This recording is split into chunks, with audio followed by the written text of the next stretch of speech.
Welcome to দিশার exam guide. প্রিয় তৃতীয় শ্রেণীর পরীক্ষার্থী বন্ধুরা, তোমাদের জন্য এই ভিডিওটিতে আমি আলোচনা করতে চলেছি তৃতীয় শ্রেণীর প্রথম পর্যায়ক্রমিক মূল্যায়নপত্র 2024 সালের বাংলা বিষয়ের প্রথম পর্যায়ক্রমিক মূল্যায়নের প্রশ্নপত্র নিয়ে এই ভিডিওটি সম্পূর্ণ উত্তর সহ আলোচনা করতে চলেছি। এই ভিডিওটিতে সম্পূর্ণ উত্তর সহ আলোচনা করতে চলেছি, তাই অবশ্যই দেখে নিতেই হবে। তৃতীয় শ্রেণীর বাংলা বিষয়ের প্রশ্নপত্র দেখো, প্রশ্নপত্রটি সিসিই পদ্ধতি অনুসরণ করে তৈরি হয়েছে। পূর্ণমান 10। এখানে দেখো তৃতীয় শ্রেণী, বিষয় বাংলা, সময় 20 মিনিট।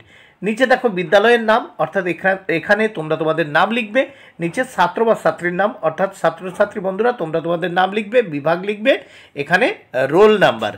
এবার দেখো এক দাগে সঠিক উত্তরের নিচে দাগ দাও। যে কোনো একটি প্রশ্নের উত্তর করতে হবে 1 মার্ক করে। প্রত্যেকটি প্রশ্নের মান 1-এর অর্ধেক করে। দেখো মোট 2। এখানে দেখো মোট 2টি প্রশ্নের উত্তর করতে হবে 1 মার্ক। তাহলে দেখে নেওয়া যায়। প্রথমে ক দাগের প্রশ্ন দেখে নাও। চাষির ছেলের বউ ছিল খুব, উত্তর বুদ্ধিমতী। খ দাগ, চাষির ছেলে ফসল কাটার পর তা দেখো হাটে বিক্রি করে, উত্তর হবে হাটে। 2 দাগে দেখো শূন্য স্থান পূরণ করো।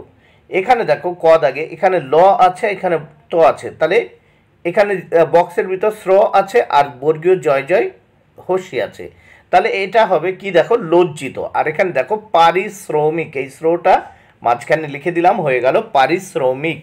তাহলে প্রথম শূন্যস্থানে বর্গীয় জয় জয় হস্যি বসালাম, তাহলে কি হয়ে যাবে লজ্জিত। এবার দেখো খতে তাহলে শয়রফলা বসালাম, তাহলে হয়ে গেল কি পারিশ্রমিক।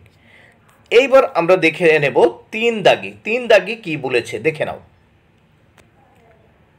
এই বর্ণ বিশ্লেষণ করো। প্রথমে দেখো পরিষ্কার, পরিষ্কারকে বর্ণ বিশ্লেষণ করি। দেখো পয় হসন যোগ অ যোগ রয় হসন যোগ হস্যই যোগ পেটকাটা মধ্যন শয় হসন যোগ কয় হসন যোগ অয় হসন যোগ রয় হসন যোগ অ, তাহলে কি হয়ে যাচ্ছে পরিষ্কার। এবার দেখো কথাবার্তা, কয় হসন যোগ অ যোগ থয় হসন যোগ আ যোগ বয় হসন যোগ আ যোগ রয় হসন যোগ অ যোগ তয় হসন যোগ আ, কথাবার্তা।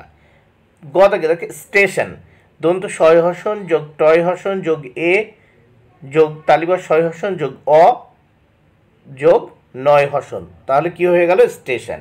এইবার 4 দাগে দেখো এলোমেলো বর্ণগুলি সাজিয়ে শব্দ তৈরি করো। এলোমেলো বর্ণগুলো সাজিয়ে শব্দ তৈরি করতে হবে, তাহলে দেখে নাও। প্রথমে এখানে দেখো কি আছে, ন ক নে অ দি, এটাকে দিয়ে কি করতে হবে শব্দ, সঠিক শব্দ দেখো অনেক দিন। তারপর দেখো 2 থেকে ম ব স অন্তস্থ দন্তস্ব, তাহলে এটা দিয়ে কি হবে সমবয়স। তারপর দেখো 4 দাগে লে ঠ ন হস্যু, এটা দিয়ে হবে কি হবে উঠলেন। তারপর দেখো 4 দাগে এখানে আছে জি র হা, এটা দিয়ে কি হবে হাজির। এইবার দেখো 5 দাগে শব্দ যুগলের অর্থ পার্থক্য লেখো। প্রথমে দেখো আছে জীব, এখানে জীব। তারপর দেখো তীর, তয় হস্যি র তীর, এখানে তয় দীর্ঘ র তীর। তাহলে প্রথমে ক দাগে দেখো জিভ মানে কি হচ্ছে রসনা বা জিহ্বা, আর বর্গীয় জয় দীর্ঘ জীব মানে হচ্ছে প্রাণী।